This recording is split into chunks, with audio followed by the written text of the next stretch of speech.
નમસ્કાર દર્શક મિત્રો, આપ જોઈ રહ્યા છો IHRPC ન્યૂઝ ને હું છું બ્યુરો ચીફ દિનેશ કુમાર બાબરિયા ઘેટી। નમસ્કાર દર્શક મિત્રો, નવા વિડીયો સાથે આપ સૌનું હાર્દિક સ્વાગત છે। હું છું સોલંકી દર્શના। પાલીતાણા તાલુકાના ઘેટી ગામે વીજળિયા ખારામાં આવેલ બાલાભાઈ બુરાભાઈ લાઠિયાની વાડીમાં રાત્રિના 4 વાગ્યાના સમયે અચાનક વાડીમાં સિંહ પરિવાર દ્વારા 2 બળદનું મારણ કર્યું હતું। બાજુની વાડીમાં રહેતા મનસુખભાઈ મીઠાપરા દ્વારા વાડીના માલિકને જાણ કરી હતી। તે સમયે બાલાભાઈ દોડી આવ્યા હતા। ત્યારબાદ મનસુખભાઈએ વન વિભાગને જાણ કરતા અધિકારીઓ ઘટના સ્થળે પહોંચ્યા હતા તેમજ તપાસ હાથ ધરી હતી, જેમાં સ્થાનિક લોકોમાં ભયનો માહોલ જોવા મળી રહ્યો હતો। વન્ય પ્રાણી દ્વારા મારણ થયેલ છે તેની અમોએ ખરાઈ કરેલ છે અને તેની ખાલી માત્ર બદલ દાખલો આપવામાં આવેલ છે। અધિકારીઓ દ્વારા લોકોના પોતાની સલામતી માટે માહિતીગાર કર્યા હતા। Bureau chief Dinesh Kumar Babariya Gheti.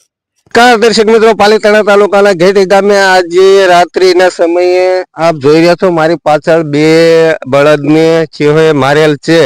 તો એમનું મારણ કરેલું છે। એમના માલિકને આપણે અહીંયા મળવા આવ્યા છીએ, એમને પૂછ્યું।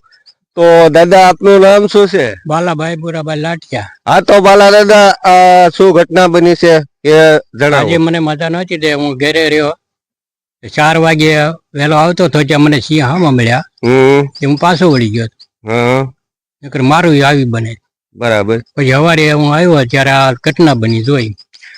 તો તમને ઘટનાની ખબર કેમ પડી?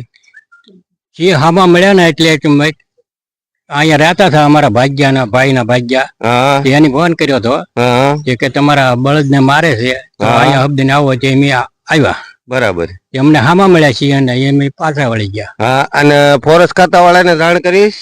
હા, બરોબર। તો કેટલા જણા આવ્યા હતા ફોરેસ્ટ ખાતા વાળા? 2 આવ્યા હતા ને।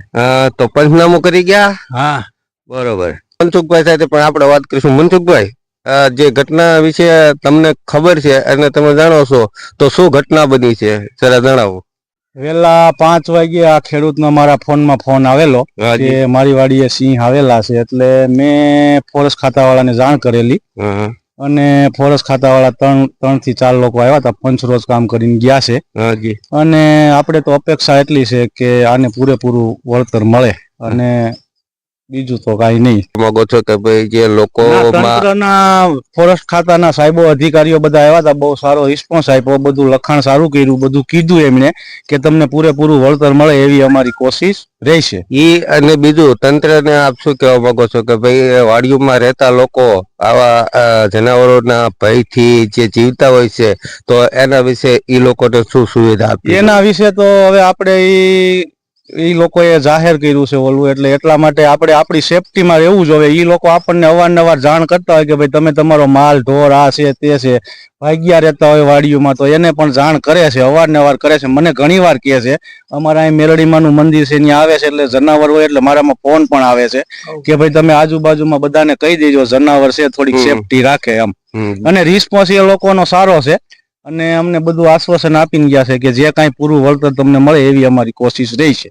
બરાબર। તો આગળ પણ આવો કોઈ ઘટના ના બને એના માટે આવી કોઈ ઘટના ન બને એના માટે તો એ લોકો સક્રિય છે, થોડુંક આપણે પણ એ લોકોને સપોર્ટ દેવો પડે, એટલે બધાનું જળવાઈ રહે એવું મારું માનવું છે। સરસ।